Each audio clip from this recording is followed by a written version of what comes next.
Imagine a place called Sunny Acres. It was a happy, friendly town where everyone knew their neighbors. What made Sunny Acres extra special was its beautiful, sparkling lake. The lake wasn't always there, though.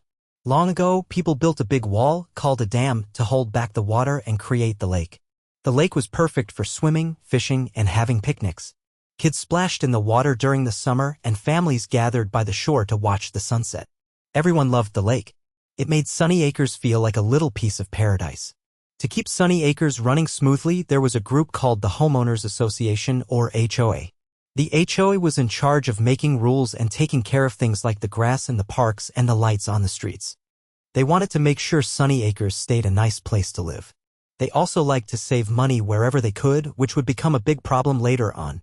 The HOA thought they were doing what was best, but sometimes saving money can lead to bigger problems down the road. Now let's talk more about the HOA.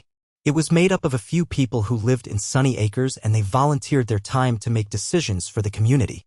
Mr. Stern was the president, and he was very organized and always looking for ways to cut costs.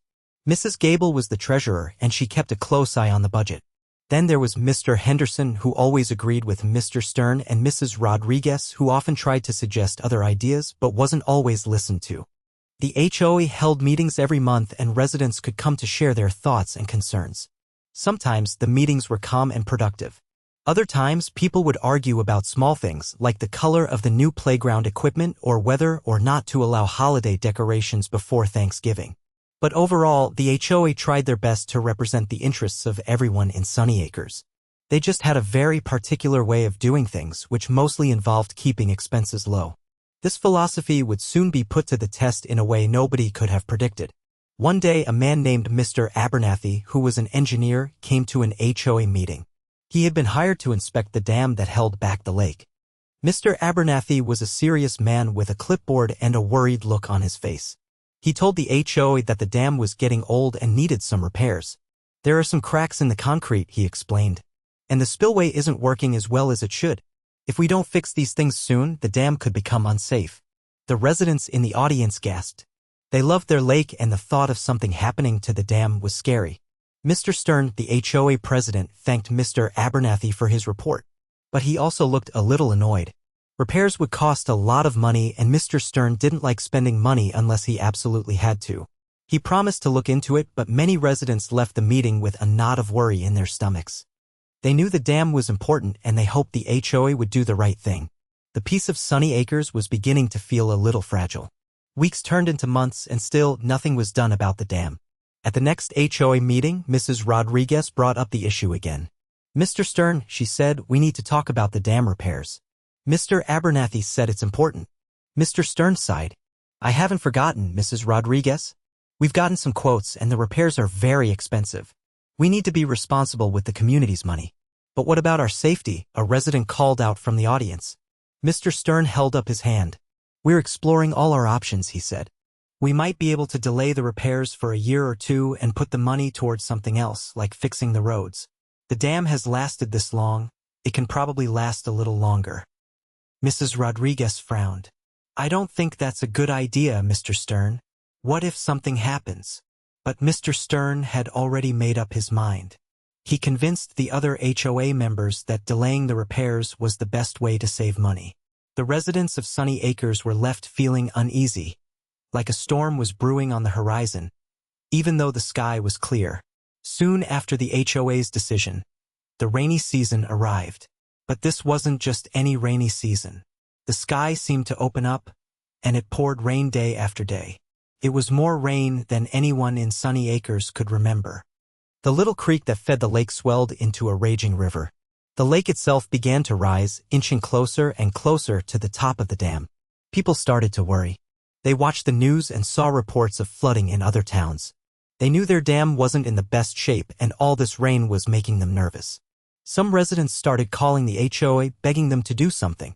But Mr. Stern assured everyone that everything was fine. The dam is strong, he said. It's been through worse. But secretly, even he was starting to feel a little uneasy. The rain just wouldn't stop. It was as if the sky was crying, and Sunny Acres was about to pay the price. The water continued to rise. It crept up the sides of the dam, swallowing the grassy banks. People living closest to the lake started moving their cars to higher ground. They packed bags with important papers and clothes, just in case. The mood in Sunny Acres was tense. Neighbors who usually waved and smiled at each other now had worried looks on their faces. They kept glancing at the dam, watching, waiting. Little Maya, who lived with her family right by the lake, couldn't sleep. She kept hearing the rain pounding on the roof and the rushing water. She asked her mom, "Mommy, is the dam going to break?" Her mom hugged her tight and said, "Don't worry, sweetie. Everything will be all right." But Maya could see the fear in her mom's eyes. Everyone knew that if the dam broke, the water would come rushing down and Sunny Acres would be in big trouble. The beautiful lake that had brought so much joy was now a source of terrible fear. Then it happened. It was the middle of the night and the rain was coming down harder than ever. Suddenly there was a loud crack. It sounded like thunder, but it was different, closer. Maya woke up screaming. Her parents rushed into her room and just as they did, the lights went out. "What was that?" Maya cried. Her dad grabbed a flashlight and shined it out the window. "Oh no," he whispered. "The dam." The dam had broken. A massive wall of water, filled with trees and mud and everything else in the lake, came crashing down on Sunny Acres. It was a terrifying sight, a roaring monster swallowing everything in its path. Houses shook, trees snapped, and cars floated away like toys. The peaceful community was now in the middle of a raging flood. The very thing that made Sunny Acres special had turned into its worst nightmare.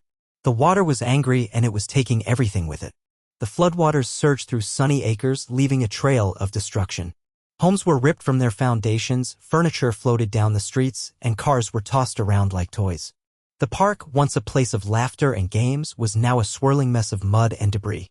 The library, where children gathered for story time, was filled with waterlogged books.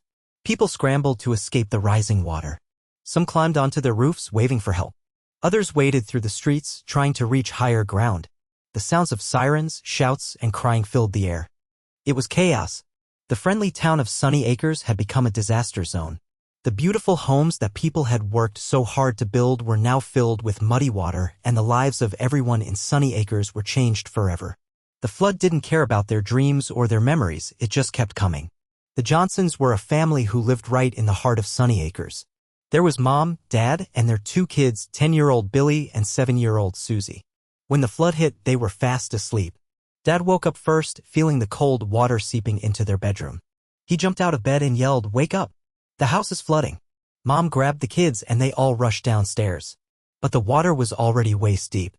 They tried to open the front door, but the force of the water was too strong. "We're trapped," Mom cried. Dad didn't give up. He grabbed a heavy chair and smashed it against the living room window. The glass shattered and a torrent of water poured in. But it also gave them a way out. One by one, they climbed through the broken window and into the raging floodwaters. They held onto each other tightly, trying to stay together as they struggled to reach higher ground. Their home, filled with happy memories, was now a dangerous trap. They had to fight to survive. As the Johnsons struggled through the floodwaters, they saw their neighbor, Mr. Davis, clinging to a tree. He was old and frail and looked terrified. Without hesitation, Mr. Johnson waded towards him. "Grab my hand, Mr. Davis," he shouted over the roar of the water. Mr. Davis reached out and Mr. Johnson pulled him towards the relative safety of a slightly higher patch of ground. Meanwhile, Mrs. Johnson helped Billy and Susie keep their heads above the water. Other neighbors were helping each other too. People were pulling each other out of windows, sharing life jackets, and guiding each other towards safer areas. Despite the chaos and fear, the spirit of Sunny Acres shone through. Even though their homes were being destroyed, the residents were determined to help each other. They remembered that they were a community and they would face this disaster together. The flood was testing their strength, but it was also revealing their kindness and courage. Even in the darkest of times, the light of human compassion could still shine brightly. As the sun finally began to rise, the floodwaters started to recede, slowly revealing the extent of the devastation. Sunny Acres was unrecognizable. Houses were filled with mud, trees were uprooted, and debris was scattered everywhere. The lake, once so beautiful, was now a muddy wasteland. Emergency crews arrived to help rescue those who were stranded and provide medical assistance. People huddled together, shivering and exhausted, sharing stories of survival. The Johnsons were safe, but their home was ruined. Mr. Davis was grateful to be alive, but he had lost everything. Temporary shelters were set up in the local school and church. People donated blankets, food, and clothing. Volunteers worked tirelessly to help those who had been displaced. The residents of Sunny Acres had survived the flood, but their lives would never be the same. They now faced the daunting task of rebuilding their homes and their community. The road ahead would be long and difficult, but they were determined to face it together. Meanwhile, at his own undamaged home on higher ground, Mr. Stern watched the news reports showing the devastation in Sunny Acres. He felt a knot of guilt in his stomach. He knew that the HOA's decision to delay the dam repairs had played a part in this disaster. Mrs. Gable and Mr. Henderson avoided his gaze, looking ashamed. Mrs. Rodriguez, however, confronted him. "I told you this would happen, Mr. Stern," she exclaimed, her voice filled with anger and sadness. "We should have fixed the dam when Mr. Abernathy told us to." Mr. Stern didn't say anything. He knew she was right. He had been so focused on saving money that he had put the community at risk. He now realized that some things are more important than money, like the safety and well-being of the people you are responsible for. He wished he could turn back time and make a different decision, but it was too late. The damage was done, and Sunny Acres was forever changed. He knew that he would have to face the consequences of his actions. A few days after the flood, a young news reporter named Sarah arrived in Sunny Acres. She had heard about the disaster and wanted to tell the story of the community and find out what had caused the dam to break. Sarah was determined and hardworking. She started interviewing residents, listening to their stories of loss and survival. She talked to the Johnsons, to Mr. Davis, and to many other people who had been affected by the flood. She also started asking questions about the dam. She wanted to know who was responsible for maintaining it and why it hadn't been repaired. She learned about the HOA and their decision to delay the repairs. Sarah began to suspect that the flood wasn't just an accident, it was a tragedy that could have been prevented. She felt a responsibility to uncover the truth and hold those responsible accountable. She knew it wouldn't be easy, but she was ready to fight for the people of Sunny Acres. Sarah spent hours poring over HOA meeting minutes and financial records. She interviewed Mr. Abernathy, the engineer, who confirmed his earlier warnings about the dam's condition. He showed her pictures of the cracks and explained how the spillway wasn't functioning properly. "I told them it was a serious problem," Mr. Abernathy said, shaking his head sadly. "But they didn't listen. They were more concerned about saving money than protecting the community." Sarah also discovered that the HOA had used the money that was supposed to be for dam repairs to pave the roads and build a new playground. While these were nice improvements, they came at a terrible cost. Sarah now had all the evidence she needed to expose the HOA's negligence. She wrote a detailed article for the local newspaper outlining the HOA's decisions and their devastating consequences. The article was published on the front page, and it sent shockwaves through Sunny Acres. The residents were furious. They couldn't believe that the HOA had put their lives at risk for the sake of saving money. The next day, a community meeting was held at the school gymnasium. The room was packed with angry residents. Mr. Stern and the other HOA members were there, looking nervous and ashamed. As Mr. Stern tried to explain their decision, he was interrupted by shouts and accusations. "You put our lives at risk," someone yelled. "You cared more about saving money than protecting us," another resident shouted. The Johnsons were there, their faces filled with anger. "Our home is destroyed," Mrs. Johnson cried. "Everything we worked for is gone." Even little Maya was there, holding her mother's hand. She looked at Mr. Stern with sad eyes. "Why didn't you fix the dam?" she asked. Mr. Stern hung his head. He knew that he had failed the community. He apologized, but his words rang hollow. The residents of Sunny Acres had lost their trust in the HOA, and they were determined to hold them accountable for their actions. The peaceful town was now united in anger and a desire for justice. After the meeting, a kind lawyer named Mr. Peterson approached the residents. He had seen Sarah's article and was deeply moved by their story. He offered to help them take legal action against the HOA. Mr. Peterson was experienced and compassionate. He explained that the HOA had a responsibility to maintain the dam and that their negligence had caused the flood. He believed that the residents had a strong case. The residents were hesitant at first. They didn't know much about the law and they were worried about the cost of hiring a lawyer. But Mr. Peterson assured them that he would work on their behalf and that they wouldn't have to pay him unless they won the case. With Mr. Peterson's help, the residents of Sunny Acres decided to band together and sue the HOA. They wanted justice for what had happened, and they wanted to make sure that something like this never happened again. It was a David versus Goliath situation, but the residents were determined to fight for what was right. The legal battle was long and difficult. Mr. Peterson worked tirelessly, gathering evidence and preparing the case. The HOA, represented by a team of expensive lawyers, argued that the flood was an act of nature and that they couldn't be held responsible. They also claimed that they had acted in the best interests of the community by using the money for other important projects. Mr. Peterson countered that the HOA had ignored clear warnings about the dam's condition and that their negligence had directly led to the flood. He presented Mr. Abernathy's report and Sarah's article as evidence. He also called on residents to testify about the devastation they had experienced. The Johnsons shared their harrowing story of escaping their flooded home. Mr. Davis spoke about losing everything he owned. Little Maya even testified, telling the judge how scared she was when the dam broke. The trial was emotional and tense, with both sides fighting fiercely.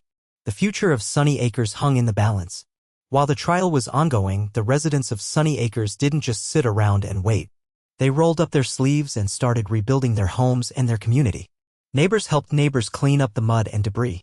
Volunteers from other towns came to offer their support. People organized fundraisers to help those who had lost everything. The Johnsons, despite losing their home, helped others salvage what they could from the wreckage. Mr. Davis, even in his old age, worked tirelessly to clear debris from the streets. Little Maya and her friends planted new flowers in the park, bringing a little bit of beauty back to the devastated landscape. The spirit of Sunny Acres was strong, and the community was determined to rise from the ashes. They learned that even though bad things happen, working together can make things better. They were building a new Sunny Acres, stronger and more resilient than before. Finally, the day came when the judge announced the verdict. The courtroom was silent as everyone waited anxiously. The judge spoke clearly and firmly. She said that the HOA had been negligent in their duty to maintain the dam and that their negligence had directly caused the flood and the resulting damage. She ruled in favor of the residents of Sunny Acres. A collective cheer erupted in the courtroom. The residents hugged each other, tears of joy streaming down their faces. They had won. Justice had been served. Mr. Peterson smiled, knowing that his hard work had paid off. The judge ordered the HOA to pay for the damages caused by the flood, including the cost of rebuilding homes and repairing the dam. While the money couldn't bring back what they had lost, it would help them rebuild their lives and their community. The verdict was a victory for the little town of Sunny Acres, proving that even when faced with overwhelming odds, ordinary people can achieve extraordinary things when they stand together. With the settlement money, the first priority was to rebuild the dam. This time, they hired the best engineers and used the strongest materials. They made sure the new dam was even better than the old one, with a state-of-the-art spillway and reinforced concrete. Everyone in Sunny Acres understood that the dam was essential for their safety and well-being. The rebuilding process took time, but slowly, the lake began to fill up again. The community celebrated when the lake reached its full level, sparkling and beautiful once more. New homes were built and the park was restored. Sunny Acres was coming back to life. Mr. Stern and the other HOA members who had been responsible for the disaster resigned, and a new HOA was formed, one that was committed to putting the community's safety first. The people of Sunny Acres had learned a valuable lesson that saving money is important, but it should never come at the cost of safety and well-being. Years later, Sunny Acres was once again a thriving community. The lake sparkled in the sunshine and children played in the park. The homes were beautiful and the neighbors were friendly. The memory of the flood was still there, but it had made them stronger and more united. The Johnsons built a new home, even better than the old one. Mr. Davis moved into a cozy cottage by the lake where he spent his days fishing and watching the sunset. Little Maya grew up to become an engineer, inspired by the dam and the importance of safety. Sarah continued to work as a news reporter, always fighting for justice and holding those in power accountable. Mr. Peterson continued to help people, always offering his legal expertise to those in need. And in Sunny Acres, the HOA always remembered the lesson they had learned. They made sure to prioritize the safety and well-being of the community above all else. They knew that a strong community is one that takes care of its people and learns from its mistakes. Sunny Acres was a testament to the power of community, resilience, and the importance of taking warnings seriously.